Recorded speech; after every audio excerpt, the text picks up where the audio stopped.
हाय मित्रांनो, आज चाललो होतो 5 दिवसाच्या सुट्टीनंतर कंपनीत. गेल्या गेल्या मी कंपनीत काय चालू आहे ते बघायला आत गेलो, पण कंपनीत तर कोणी आलंच नव्हतं. मग मी पाहिलं पंपचे वर्कर पाणी गरम करत होते. मी म्हटलं आता जाऊ दे, त्यांना करू दे पाणी गरम, जे करायचे ते. आपण आता मध्ये जाऊन थोडं बसून घ्यावं म्हटलं. तेवढ्यात आपला खुशाल भाऊ आला. खुशाल भाऊ चलन देत होता. मग म्हटलं खुशाल भाऊला फेमस करून टाकू, पण तो म्हटला नको. मग मी प्लांटकडे आलो आणि नंतर मग मी प्लांट दाखवला तुम्हाला.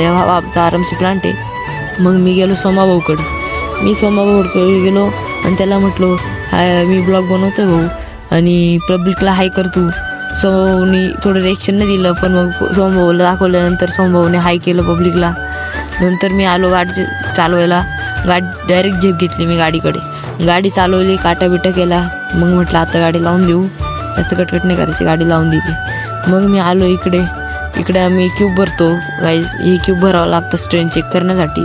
तर मित्रांनो, पुढे तो व्हिडिओ बनवू नाही शकलो, पण मग सगळ्यांनी आपल्या मराठी भावाला सपोर्ट करा आणि सबस्क्राईब करायला पण विसरू नका मित्रांनो. जय महाराष्ट्र.